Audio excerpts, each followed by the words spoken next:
8-4. Well, see those addresses. We have www.v-league.ph, www.facebook.com, and all these social media. Use it because you'll get to know more about your players in the V-League. And we'd like to turn you over to the third member of our panel, Bianca. Maraming salamat, Noreen. Finally, pagkatapos ng 2 straight sets ng Army, akala ng lahat matatapos na ito at mabilis lang din na matapos ang lahat. Pero sa wakas, lumabas ang horns ng Lady Tamaraws na buhay pa at proud pa si Coach Shaq.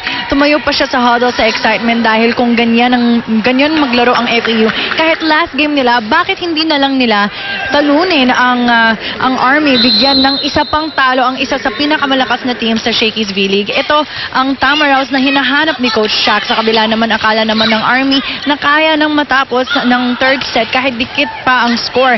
Pero may halong gigil tuloy ang mga attacks nila at hindi pa sila pwede sumobra ng kumpiyansa. Kailangan nila gawin ang trabaho kung ayaw nila magkaroon ng isa pang instruction tulad ng walang uwian, diretso barracks na nabanggit ko earlier. Back to you, Noreen and Mosey. Oo. Iba na yan. Baka hindi na lang sa barracks yan. Oo. Walang aircon. Once a day na lang pagkain nyo. Huwag naman. No, but tama yun, no? Hindi na barracks Bartolina na. But tama yun, no? You really, you cannot take a team for granted, eh. Yes, and that's really not a good attitude, di ba? Yung lagi nga sinasabi ng coaches, yung i-maintain mo dapat yung level of play, whether you respect your opponent, whether iniisip mo mahina yan o malakas, basta yung respect should always be there. Well, Mikasa is the official ball of the Shakey's V-League. Bunag now serving para sa Team Army.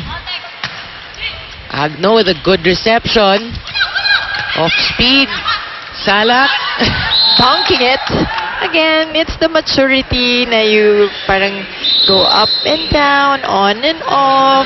Kasama yan sa progress at sa tawag mo dito, sa tagal, sa haba ng playing together.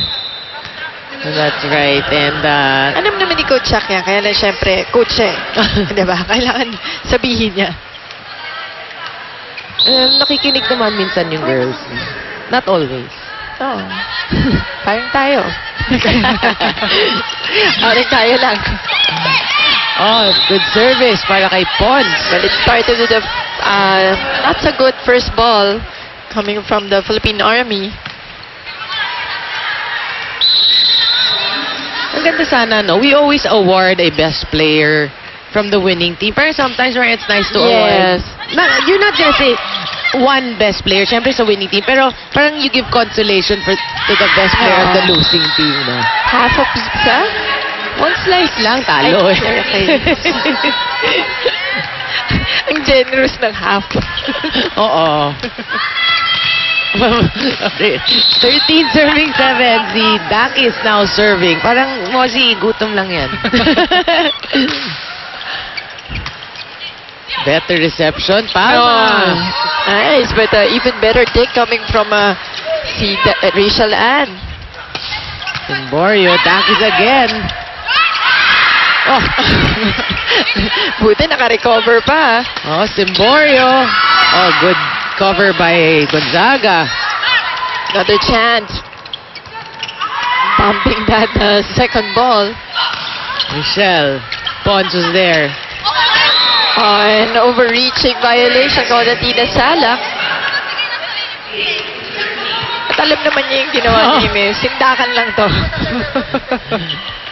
Pero talaga si... Once again, bully. Pero si Giselle C, alam niyang naka-point siya. Alam niya sinusundan siya ni Tine. So talagang i-set niya. Yan the smart thing to do. Valse. With a kill there para sa Team Army. Itong game mo, obviously, they're letting all the veterans kind of rest. No, si Valse, not much sets. But, well, Rexona, antiperspirant, deodorant, it won't let you down. Well, siguro yan yung konting guilt feelings ni Coach Rico na nahawa sila. Oo. Parang sige na nga, rest na kayo. Hindi ko na kayo papagurin. Salak sets it back. Carolino goes down the line. Agno nandun. Giselle C. Simborio. Hindi alam mo anong gagawin. Pero over. It's alive. Balse. Pons. Giselle C all over the place. Emborio down the line. And I like the footwork of Giselle C on that last play. Ang hirap nung pinuntahan niya. Halos nag-zigzag pa siya. Pero bago niya na-iset yung bola, she was settled. That's right. And substitution tong si Kasugod in for Malabanan.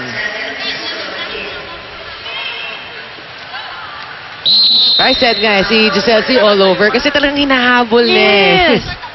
Hinahabol niya yung second ball. Good set. Oh, just too much. Shell Carolino on that hit. Ang ganda ng set. Talagang walang blockers. Ay, yan ang ayaw mo naman ipahiya si Tina Salak on that jump serve. That's right. And 15 serving 9. Mary Jean Balse for Army. Agno, Giselle C. Kasugod. Oh, nice. Kasugod. Getting that point. Serious siya. Mikasa is the official ball of the Shakey's B-League. Simborio, good serve. Brunag. Gonzaga. Oh, Agno, good dig. Pons. Been really steady for FEU. Oh, sayang Simborio was there.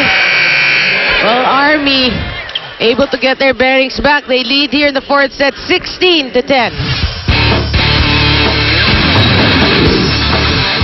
Hinahanga, pinag-uusapan, hindi lang maganda, mahusay na volleyball player pa, Michelle Duama. Veterans versus veterans naman din ang PNP pero may halo ding mga baguhan sa Shakey's B-League. Ang bagong host analyst, mapapanood tuwing Huwebes at Biyernes sa pinakasikat na volleyball league sa bansa. Insidor. Wilka Hinglet, kumailang lang, Shakey's B-League on GMA News.